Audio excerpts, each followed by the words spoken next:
पूज्य बोधिसत्व डॉक्टर बाबासाहेब आंबेडकरांना वंदन करतो। आदरणीय मंच, उद्घाटनीय भाषणानिमित्त फारच थोडक्यात मी आपल्याला सांगणार आहे। आता ज्या कवितेने आपल्याला पोटजातीविषयी जागृत केलेलं आहे, धर्मांतर केल्यानंतर आपला काय फायदा होणार आहे, धर्मांतर न केल्यामुळे काय तोटा होणार आहे, या संबंधात बाबासाहेब आंबेडकरांनी मुंबई इलाका परिषद मुंबई इलाका परिषद आयोजित केली होती। महार परिषद, मुंबई इलाका महार परिषद 30-31 मे 1 जून 1936, 35 आणि 36 कामगार मैदान मुंबईमध्ये मुंबईच्या मंडपात एकूण 19 पाट्या सुविचाराच्या लावलेल्या होत्या आणि त्यांनी हे सांगितले आहे की बा धर्मांतर का करावं। त्याच्यात त्या वाचून दाखवतो। माणुसकी प्राप्त करून घ्यावायची असेल तर धर्मांतर करा, संघटना करावायची असेल तर धर्मांतर करा, सामर्थ्य संपादन करावायचे असेल तर धर्मांतर करा, समता प्राप्त करून घ्यायची असेल तर धर्मांतर करा, स्वातंत्र्य प्राप्त करून घ्यावायचे असेल तर धर्मांतर करा, संसार सुखाचा करावायचा असेल तर धर्मांतर करा।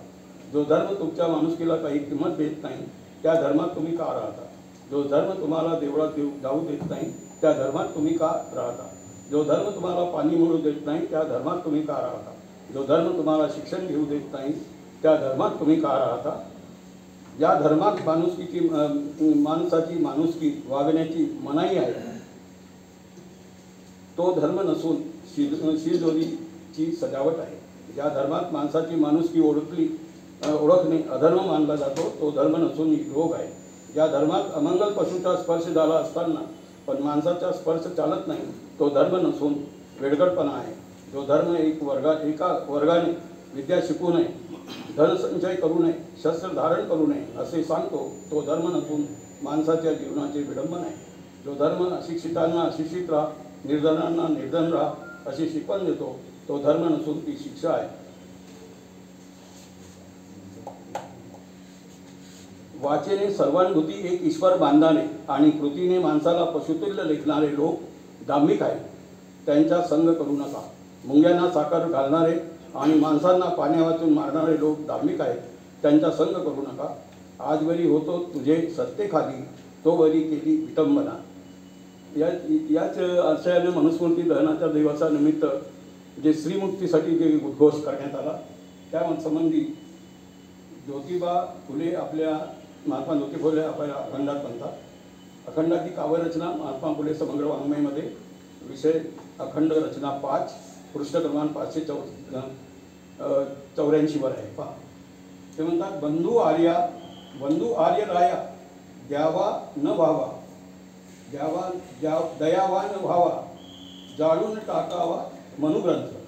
वेदांती म्हणतात तुम्ही कैचा भेद, लावा पाहू दाद मानुज्याची। सांडू नका ख्रिस्ती मुसलमानास, मांगा महारास शूद्रास, निर्धाराने धरी सद्विवेकास, कित्ता संतानास ज्योतिमणी। यावरून बाबासाहेबांनी नंतर धर्मांतर घोषित केल्यामुळे, धर्मांतर करतो म्हणून घोषित केल्यामुळे जे काही इतर धर्माच्या लोकांनी मेळमिसळ करण्याचा प्रयत्न करायचा, बाबासाहेबांनी फार विचार करूनच बुद्ध धर्माची दीक्षा घेतली आणि दीक्षा घेताना 22 प्रतिज्ञा दिल्या आणि ज्याच्यावर आताही सनातनी लोक वाद घालतात आहेत। परंतु आम्हाला बुद्ध धर्म ग्रहण करायचा आहे तर 22 प्रतिज्ञा घेतल्यानंतर ग्रहण करूया आणि निरीश्वरवादी विज्ञानवादी बुद्ध धर्माची काळ धरून आपल्यातील जे मतभेद आहेत पोटजातीचे ते यांच्या गझलीवरून आपल्याला दिसून आले ते आपण मिटवूया आणि एक संघ संविधाननिष्ठ भारत निर्माण करण्यासाठी प्रयत्नशील राहूया। मी या परिषदेचं उद्घाटन झालं असं जाहीर करतो। धन्यवाद। जय हिंद।